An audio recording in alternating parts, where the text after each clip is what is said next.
Les conditions d'apprentissage ne sont pas à la hauteur dans la province du Kwango. Cet établissement scolaire en est l'illustration parfaite. Nous sommes ici à l'école primaire Kindongolosi, dans le territoire de Kenge. Ces élèves réunis dans cet hangar en bois sont dans une salle de classe. Au-delà de la passion, rien ne peut justifier la présence d'un instituteur dans cette école. Exposés à tous, ces écoliers étudient dans des conditions difficiles. Nous n'avons pas des choses pour vous donner.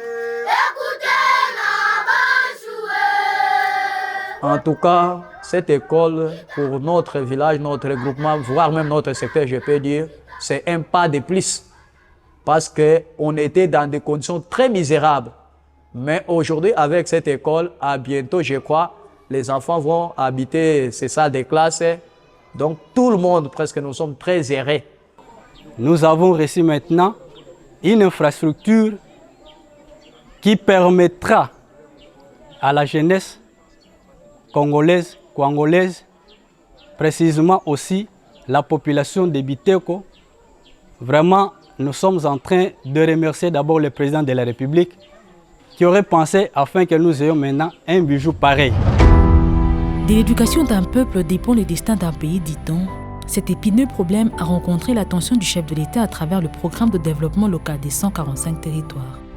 Les écoles en bois, tout comme celles en paille, sont remplacées par les écoles en dur avec plus de salles de classe, et ce, à la grande satisfaction du directeur de l'école primaire Alukula dans le territoire de Massima-Nimbam, qui s'est réjoui de la qualité des infrastructures dont son établissement est bénéficiaire.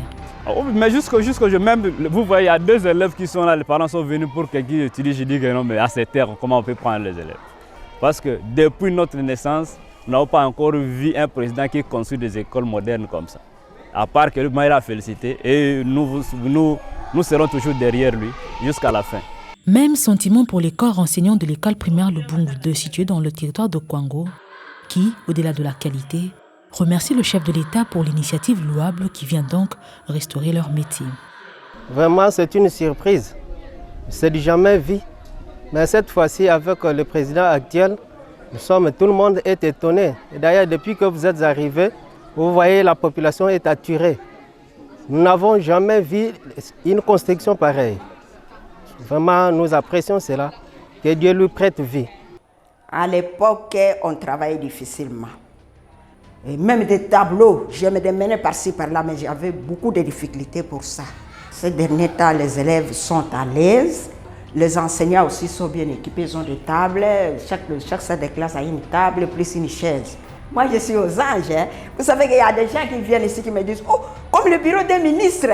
Moi, je dis « Oui, je suis bien. Maintenant, je suis à l'aise, je travaille calmement. » Vous savez que la fois passée, quand j'étais là en bas, même la calculatrice, là, vous le mettez là-bas, un enseignant peut venir prendre ça, il s'en va. Vous ne savez pas qui a pris ça. Mais maintenant, un enseignant, il tape à la porte avant d'entrer. Moi-même, je suis là-bas, je le reçois calmement.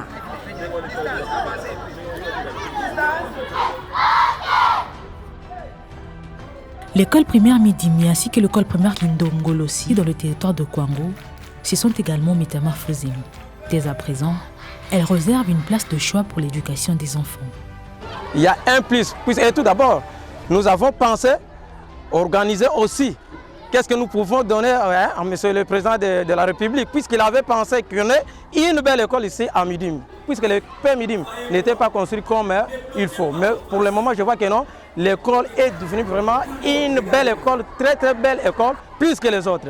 Avec ces pourcentages qui remontent la pente du système éducatif dans la province, tout est donc mis en place pour que le droit à l'éducation de qualité soit l'apanage de tous. C'était de la mer à boire. Quand il pleuvait, comme dans les salles sointantes, les enfants étaient dispersés. Et même quand les élèves venaient ici, il y a eu beaucoup de classes, mais peu de locaux. C'est-à-dire l'école organisait 2 vacations. Mais à l'heure qu'il est, avec la construction de ces nouveaux bâtiments, ces jolis bâtiments, les enseignants sont à l'aise, la directrice même à l'aise, les enfants aussi sont à l'aise. Parce qu'on a seulement une seule vacation. Ces bijoux, ce n'est pas un bijou qui va aller ailleurs. Il reste, il est enraciné dans le territoire de Gungu. Il est nôtre. J'ai même insisté, surtout aux apprenants, ces murs ne peuvent jamais servir au tableau. Donc il n'y a pas d'écrit, moins encore des casses. Et c'est la surveillance est l'affaire de tout le monde. Même les parents qui sont ici à Gungu, ils sont regardants là-dessus. On ne peut pas abîmer ces bijoux hors du commun. Au bénéfice du développement de chaque territoire, le programme de développement local des 145 territoires a restauré l'autorité de l'État. Les bâtiments administratifs, aujourd'hui rénovés, offrent aux autorités locales non seulement les bonnes conditions de travail, mais aussi une garantie de sécurité. Nous sommes maintenant considérés. Nous sommes considérés. Vous voyez, quand vous travaillez dans de meilleures conditions, vous êtes considérés. Par rapport aux anciens bâtiments là-bas, on trouve, on dit, mais ça c'est un bureau d'un administrateur. Voilà là, on était un peu réduit, mais ici, non, nous sommes au top. Nous sommes dans un bâtiment bien équipé, dans des conditions d'un bon administrateur, et nous-mêmes nous sentons, nous sommes obligés de rendre au chef de l'État un bon travail, voir que l'administration fonctionne. C'est ça que le chef de l'État a prôné. Il a prôné le développement à la base. Nous voici, au lieu de voir ces bâtiments seulement à Kinshasa ou ailleurs, maintenant voici un tel bâtiment ici à Masimanimba, là où nous travaillons dans de bonnes conditions avec d'autres services. Le chef de bureau unique du territoire d'Idiofa est l'homme le plus heureux de l'accomplissement d'un projet exécuté avec assiduité. Je félicite le président de la République pour avoir songé à faire l'indépendance dans chaque territoire, 145. Puisque depuis l'indépendance, nous n'avons jamais trouvé un bureau de l'indépendance. C'est ça le bureau de l'indépendance. Voilà le bureau où nous travaillons. Les fenêtres, c'est des tôles. Et un bureau, ça ne va pas désordonner, très sale. Maintenant que le président de la République a songé qu'il faut que le pays puisse avoir le bureau, il nous a dotés de ces grands bureaux. L'offre de meilleurs soins de santé à Idiofa dans le Kwilu s'est accrue à travers la réalisation des différentes structures sanitaires. Ces joyaux, qui désormais reçoivent tous les patients, notamment les femmes enceintes, sont une réponse concrète du président de la République qui, à travers le programme de développement local des 145 territoires, tient à rapprocher davantage les populations des bonnes conditions sanitaires. Voilà ce qui lui a valu la reconnaissance d'une mère qui a prénommé son enfant Félix Tshisekedi.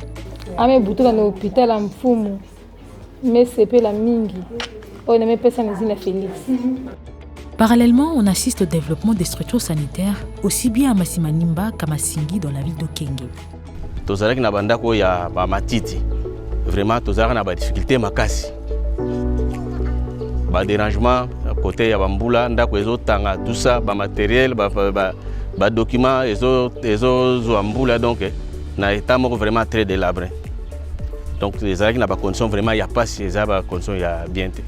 Vraiment message ezali ba intensifier bandako puisque soki betandi na biso nyonso ozwi bandako ya durable boy vraiment ekozala nesengo makasi. Santé de kimunene to sepeli malade nyonso azozwa esika na ye azozwa mupepe aza très bien. Ata ye na mwana ata ye na aide na ye vraiment baza à l'aise.